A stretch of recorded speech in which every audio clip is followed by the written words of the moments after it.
Olá pessoal, tudo bem? Hoje nós vamos dar sequência ao nosso estudo do direito do trabalho e na última aula nós vimos quais são, na verdade, os critérios para a caracterização da relação de emprego.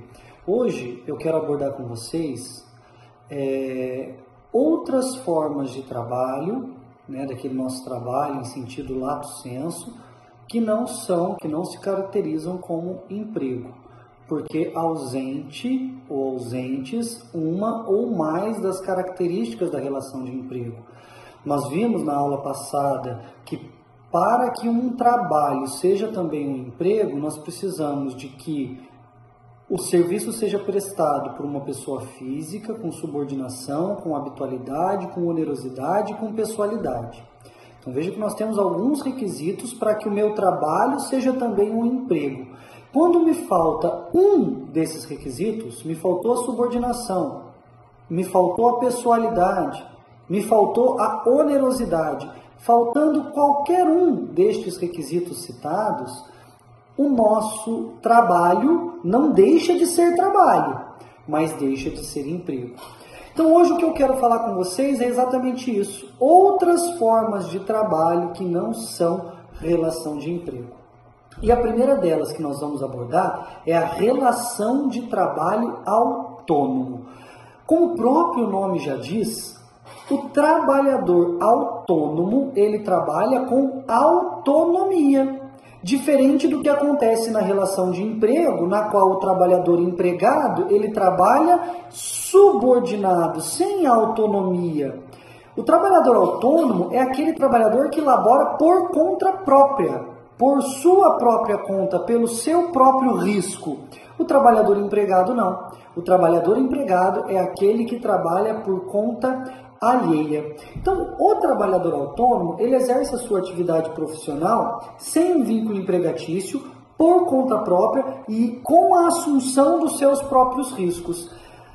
A doutrina diz que necessariamente o trabalhador autônomo deve ser uma pessoa física, assim como acontece com o empregado, mas a grande distinção entre o autônomo e o empregado está exatamente na subordinação. Veja que o trabalhador autônomo, ele é uma pessoa física, ele pode prestar o serviço com pessoalidade, com habitualidade, com onerosidade, mas lhe falta um importante requisito que caracteriza aí a relação de emprego, que é a subordinação. Tudo bem?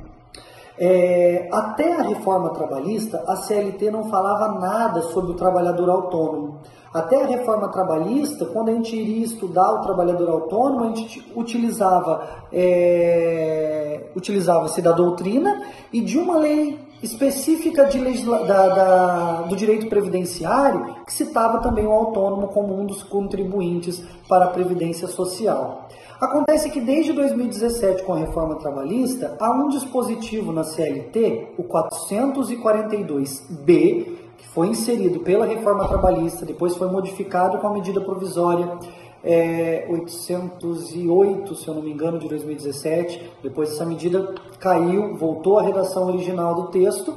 E o que o 442B diz para nós? A contratação do autônomo, cumpridas por este todas as formalidades legais, de forma contínua ou não, afasta a qualidade de empregado prevista no artigo 3º desta consolidação. O 442 quer deixar bem claro que o autônomo contratado como autônomo, que aquela pessoa física com pessoalidade, ainda que preste serviço de forma contínua ou não, desde que presente a característica do trabalhador autônomo, que é o quê? A ausência de subordinação, este trabalhador afasta completamente o que dispõe a CLT.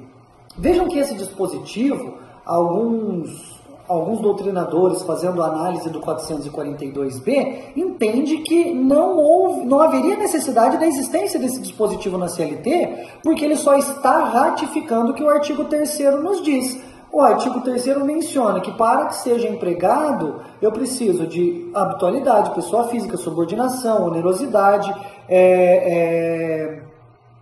e subordinação, que é o mais importante, que é a principal característica para diferenciar o autônomo. Então, se no artigo 3º eu já tenho os requisitos, por que lá no 442b eu vou novamente afirmar, olha, se está faltando subordinação, ele é um autônomo, e se ele é um autônomo, eu não aplico a CLT. Né? Isso seria óbvio, já que o artigo 3º menciona que o empregado é exatamente o trabalhador com aquelas características. Mas, enfim, o 442b está aí só para reafirmar o que o artigo 3º já diz. Se não existe subordinação, ele é um autônomo, ainda que de forma contínua, nós não aplicaremos a CLT. Ou seja, o trabalhador autônomo não tem diversos direitos que o trabalhador empregado possui, como, por exemplo, 13º, FGTS, recolhimento previdenciário, adicional noturno, adicional por hora extra, enfim, todos aqueles direitos que são resguardados ao empregado, o trabalhador autônomo, ainda que labore para o mesmo tomador de serviço, ainda que de forma contínua, ele não vai ser considerado empregado, porque ausente a característica, o requisito da subordinação. Tudo bem? Dentre os trabalhadores autônomos, nós encontramos diversas formas de se prestar serviço. Por exemplo, o mais comum deles que nós estudamos no dia a dia do direito do trabalho e a doutrina aborda também. O empreiteiro, o faxineiro, a diarista, lembrando que nós temos uma lei específica para isso, a gente vai estudar mais à frente, o feirante, o vendedor ambulante. Nós temos diversas formas de se prestar trabalho com a característica do trabalhador autônomo. Veja que interessante que o trabalho autônomo não é discutido na Justiça do Trabalho. O trabalho autônomo vai ser discutido em outras searas, como, por exemplo, acontece no direito civil, com o trabalhador empreiteiro. O que é o contrato de empreita? Isso é um contrato lá do direito civil, que nós não vamos estudar, porque é matéria específica do direito civil, mas eu quero abordar aqui com vocês só para que a gente possa distinguir o trabalho autônomo do empreiteiro com o trabalho de um empregado. O contrato civil de empreitada, ele se distingue do contrato de trabalho, porque no contrato de trabalho, emprego, eu utilizo do serviço, eu utilizo do trabalho prestado por um terceiro, chamado empregado, numa direção exata, traçado por quem contratou este empregado para a obtenção de resultados sucessivos. Quando eu faço um contrato de empreita, um contrato de empreitada, contrato empreiteiro, o que eu quero? Uma obra pronta. Então eu vou construir a minha casa e eu não quero contratar, registrar em carteira os pedreiros, os serventes, o eletricista. Não. Eu quero pagar e entrar na casa sem me preocupar com nada. Então eu vou atrás de um empreiteiro e contrato a obra fechada, e contrato a obra pronta. Este empreiteiro celebrará um contrato comigo, dono da obra, que é o chamado contrato de empreito ou contrato de empreitada. Qual é o objeto deste contrato? A construção da obra, a entrega da obra pronta. Eu, enquanto dono da obra, não tenho vínculo algum com os trabalhadores que executarão o serviço. Então veja que nós temos uma relação dono da obra e empreiteiro com os pedreiros e serventes. E veja que interessante que a relação existente entre o dono da obra e o empreiteiro é uma relação do direito civil, que vai ser discutido na justiça comum, caso haja algum descumprimento por uma das partes. Agora, a relação entre o empreiteiro e os pedreiros, e o empreiteiro e os serventes ou outros trabalhadores daquela obra, pode ser uma relação de emprego. Mas vejam que legal, o dono da obra não tem nenhuma relação direta com aqueles empregados. Tudo bem? A doutrina diz ainda que o contrato, vejam que o contrato de empreita é uma das espécies do contrato de trabalho autônomo, tá? Nós vamos estudar aqui outras, mas a empreita é uma delas, tá? A doutrina menciona que o trabalhador autônomo também não possui como requisito a necessidade de uma graduação. E eu menciono isso porque mais à frente a gente vai estudar uma outra espécie de trabalhador, que também não é empregado, na qual há essa diferença. Então, professor, o que diferencia o autônomo do empregado? A subordinação. O trabalhador autônomo trabalha por conta alheia, o trabalhador autônomo trabalha por conta própria, pelo seu próprio risco, enquanto o trabalhador empregado trabalha por conta alheia, por conta de um terceiro. Tudo bem? Vamos para uma próxima forma de trabalho distinta do trabalho-emprego. Eu quero falar com vocês agora do trabalhador eventual. Veja só, o próprio nome do trabalhador já menciona, já nos dá a ideia de qual a característica que falta para que ela não seja considerada uma relação de emprego. Trabalhador autônomo trabalha com autonomia, falta subordinação. Trabalhador eventual é aquele que trabalha sem habitualidade, é aquele que trabalha eventualmente. E veja que o trabalhador eventual ele pode até mesmo ser subordinado, mas em decorrência da ausência da habitualidade, nós retiramos essa característica da relação de emprego e passamos aí para essa outra modalidade de trabalho, que é o trabalho eventual. Então veja que o trabalho eventual, por exemplo, posso contratar um trabalhador eventual para laborar na minha empresa, na minha casa, enfim, com subordinação, mas para trocar uma instalação elétrica, para consertar um encanamento, para fazer uma pintura. Não é algo que ocorra sempre, que ocorra com habitualidade, é algo que ocorre eventualmente. Tudo bem? Um próximo trabalhador que nós temos dentro do nosso estudo do trabalho lato sensu é o que nós chamamos de profissional liberal.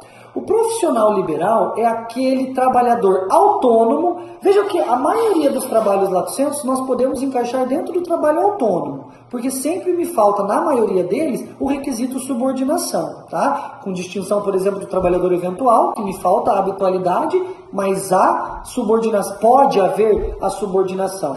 O profissional liberal, ele é um trabalhador autônomo, mas um trabalhador autônomo de natureza intelectual. E o que é um trabalhador autônomo de natureza intelectual? É aquele que exerce o seu ofício em decorrência de uma graduação. É o médico, é o advogado, é o contador, é o enfermeiro. Ele atua com aquilo que ele passou o decorrer da sua graduação para adquirir, o conhecimento que ele passou a graduação para adquirir. Então veja que o profissional liberal nada mais é do que um autônomo com graduação, um autônomo com uma faculdade, um autônomo formado. Mas veja que interessante, o profissional liberal, ele pode ser um trabalhador autônomo perante um tomador de serviço, perante uma determinada pessoa, mas ele também pode caracterizar outras relações de trabalho distintas. Por exemplo, imaginem vocês que eu sou um médico, né? Eu sou um médico e fui contratado por uma determinada pessoa para fazer uma perícia. O meu contrato com essa determinada pessoa, com José, que me contratou para que seja realizada uma perícia, é um contrato de trabalho autônomo. Eu, profissional liberal, realizarei a perícia para José, por qualquer motivo. Só que eu, médico, preciso de pessoas no meu consultório para que eu possa desenvolver as minhas atividades. Eu, enquanto patrão dessas pessoas, sou um empregador. Mas eu, enquanto médico, também posso ter uma relação de emprego com um determinado hospital. Tem um hospital do meu município que me contratou com registro em carteira e eu trabalho para ele enquanto pessoa física com habitualidade, subordinação, onerosidade e pessoalidade. Eu tenho um contrato de emprego com essa pessoa. Então vejam que eu posso ter um contrato de emprego, eu posso ser profissional liberal e eu posso ser, ao mesmo tempo, um empregador. O que distingue o profissional liberal do empregado? A ausência de subordinação. Ele é pessoa física, ele trabalha com habitualidade, ele trabalha com onerosidade, ele pode trabalhar inclusive com habitualidade, mas me falta a subordinação. Certo, pessoal? Mais um trabalhador distinto da relação de emprego. trabalhador avulso. Pessoal, o trabalhador avulso é um contrato de trabalho subordinado, é um contrato de trabalho de natureza que presta um serviço essencial, mas complementar à empresa que ele vai trabalhar. Esse trabalhador avulso ele já nem é muito tão conhecido, tá? Nós quase não vemos mais muito ele no nosso dia a dia, principalmente aqui no interior, tá? A doutrina majoritária traz que o trabalhador avulso é aquele que labora na orla marítima, mas parte da doutrina entende também que o trabalhador poderia se caracterizar a relação de trabalho avulso aquele trabalhador boia fria, desde que preencha um outro requisito que nós vamos citar daqui a pouco, tá? Mas qual que é a essência do trabalhador avulso? Ele presta serviço com subordinação de forma transitória a vários empregadores, mas através de interposta pessoa. A relação de trabalho avulso é uma relação triangular, na qual eu tenho, numa ponta, o tomador de serviço, aquele que vai receber o trabalho prestado pelo trabalhador avulso. Na outra ponta, eu tenho o trabalhador avulso, que é quem vai efetivamente prestar o serviço, e na outra ponta, eu tenho o sindicato da categoria deste trabalhador avulso ou o órgão gestor da mão de obra. Como funciona? O trabalhador avulso, ele está sindicalizado àquele sindicato ou ele pertence ao órgão gestor da mão de obra e este sindicato ou este órgão gestor da mão de obra seleciona os trabalhadores avulsos que prestarão serviços àquele empregador ou àqueles empregadores. Não sou eu, trabalhador avulso, que vou atrás de cada um dos meus empregadores. Eu estou diretamente ligado a esta entidade e esta entidade direciona o trabalhador avulso àqueles determinados empregadores. Tudo bem? Então veja que nós temos uma relação diferente, porque na relação de emprego eu tenho somente duas partes, patrão e empregado. No trabalho avulso, não. Acontece que por conta desta relação muito próxima do trabalho avulso com a relação de emprego e dessa característica de transitoriedade, mas às vezes é transitório hoje, mas no mês que vem eu volto ao trabalho novamente, enfim, algumas vezes nós podemos encontrar vários empregadores para o mesmo trabalhador avulso e até mesmo com uma certa frequência, com uma certa continuidade.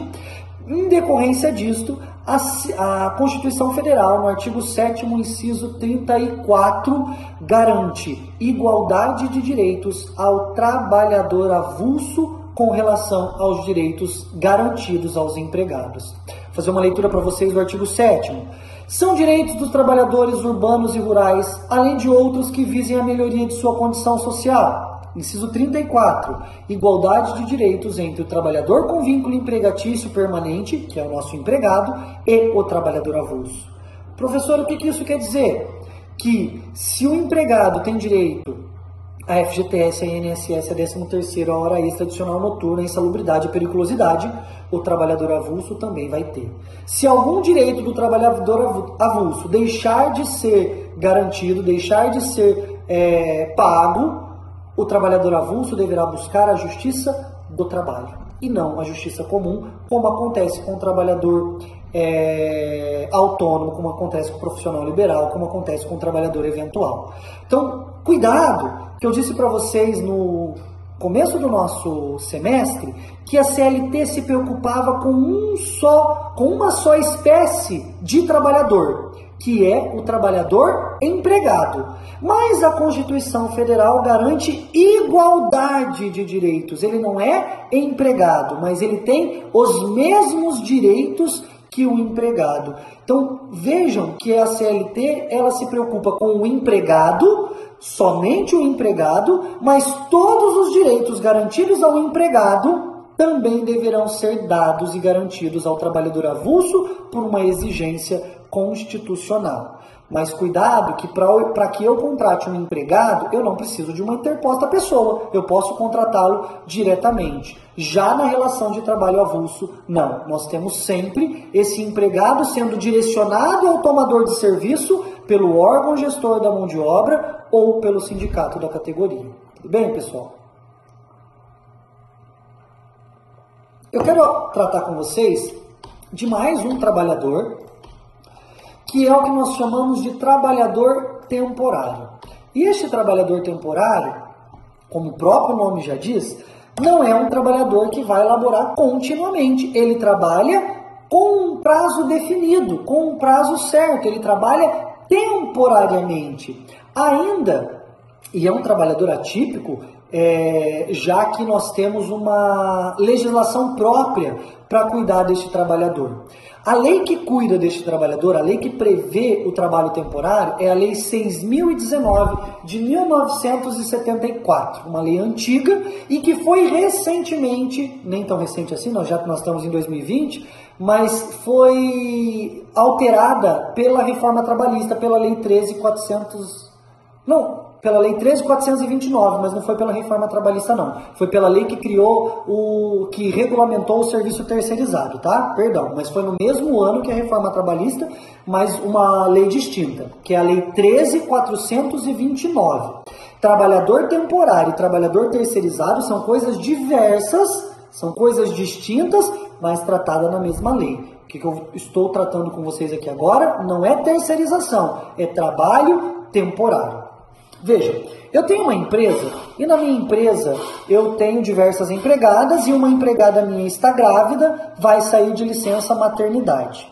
Eu não posso ficar sem a mão de obra dela e eu não consigo aumentar a carga de trabalho dos demais empregados para que a produção continue a mesma sem essa empregada gestante.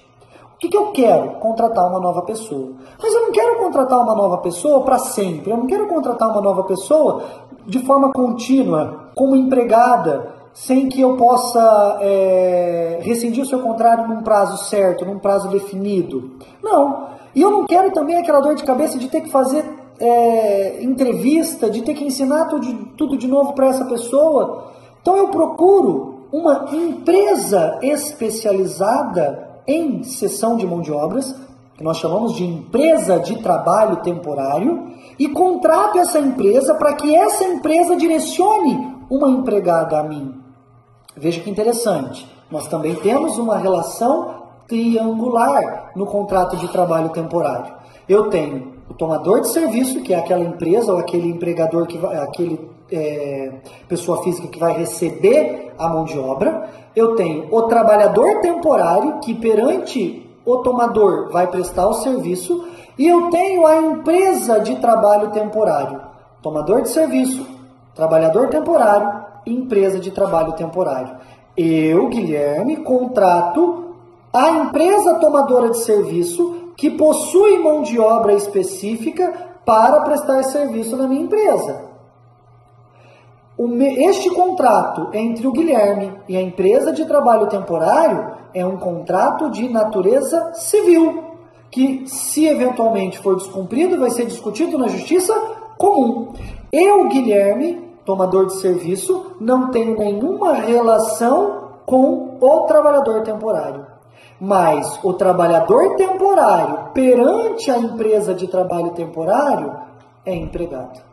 A relação do trabalhador temporário e a empresa de trabalho temporário é o emprego e vai ser discutida na Justiça do Trabalho. Agora, a relação entre o Guilherme e a empresa é contrato de trabalho temporário de natureza civil que vai ser discutida na Justiça Comum. Eu pago o salário, o trabalhador recebe o salário de quem? Não é do Guilherme.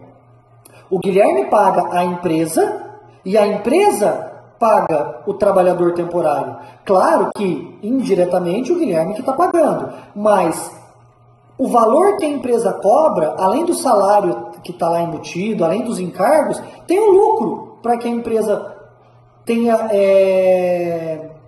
possa gerenciar isso. Vou mandar essa pessoa vai trabalhar tanto tempo lá, essa pessoa já foi treinada para desenvolver a atividade que vai ser desempenhada no tomador de serviço. Os riscos da relação de emprego é da empresa de trabalho temporário. Então, por isso que eu, tomador de serviço, pago um valor, inclusive, a mais do que eu pagaria se fosse um empregado. Professor, mas por que faz isso? Porque eu não quero ter essa dor de cabeça. Eu não quero ter esses riscos. Eu não quero sofrer, eventualmente, ação trabalhista lá na frente. Tudo bem? Então vejo que nós já vimos diversas formas de trabalho e o trabalhador temporário também é uma delas. Tá? Acontece que para a caracterização do serviço de trabalho temporário eu preciso também de alguns requisitos. Primeiro, que essa contratação de trabalho temporário, e isso está lá na Lei 6.019, ela se dê em virtude da necessidade do tomador de serviço em substituir transitoriamente seus empregados contratados diretamente pelo regime seletista. Vejam, necessidade do Guilherme tomador de serviço substituir transitoriamente aquelas pessoas que foram contratadas com vínculo empregatício. Lembra que eu acabei de falar para vocês da minha empregada que vai sair em virtude da licença maternidade? Eu estou substituindo ela transitoriamente. Professor, mas eu posso substituí-la definitivamente pelo contrato de trabalho temporário? Não, porque se eu preciso de uma substituição definitiva, eu tenho que contratar pela regime seletista como empregada, e aí sim ela será minha empregada e não trabalhadora temporária.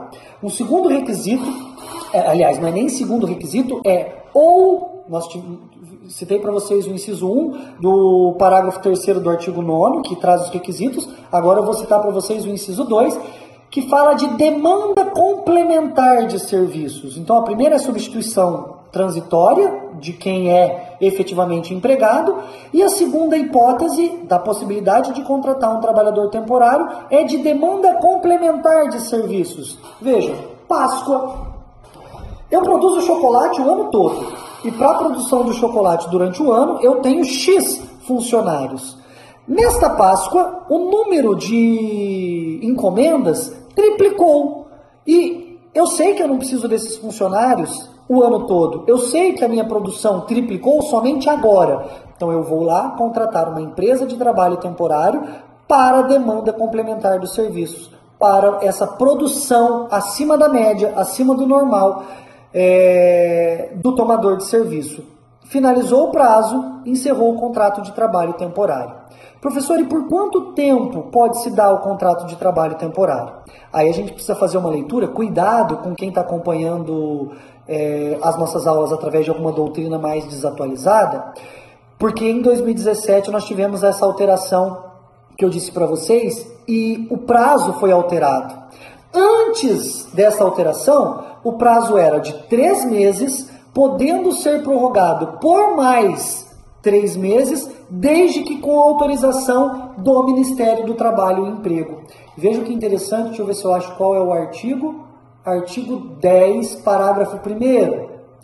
O que ele diz agora? O contrato de trabalho temporário com relação ao mesmo empregador, ao mesmo tomador de serviço, não poderá exceder ao prazo de 180 dias consecutivos ou não. Então, aqueles 3 meses se transformaram em 180 dias. Antes eu poderia prorrogar. E agora? Parágrafo 2º diz: o contrato poderá ser prorrogado por até 90 dias, consecutivos ou não, além do prazo estabelecido no parágrafo 1º deste artigo, quando comprovada a manutenção das condições que o ensejaram. Ou seja, 180 dias, podendo ser prorrogado por mais 90, desde que eu demonstre que eu ainda preciso substituir transitoriamente alguém contratado definitivamente ou que eu ainda preciso complementar as minhas atividades. Qual que é a diferença dessa possibilidade de renovação com relação ao dispositivo anterior da lei, da reforma? Antes, 3 meses mais 3, com autorização do Ministério do Trabalho. Agora, até 180 dias, podendo ser prorrogados por até 90 dias, sem necessidade de autorização do Ministério do Trabalho, bastando a demonstração do tomador de serviço à empresa de que há necessidade de substituição transitória e de que há necessidade de complementar o serviço daquele tomador. Tudo bem? Pessoal, eu citei para vocês algumas relações de trabalho lato sensu, trabalho que se distinguem aí da relação de emprego, mas não são só essas que nós estudamos, que existem.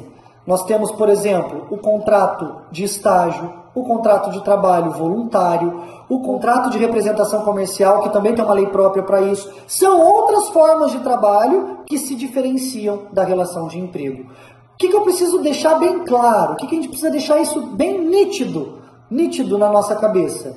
Que o direito do trabalho se preocupa com o trabalhador empregado.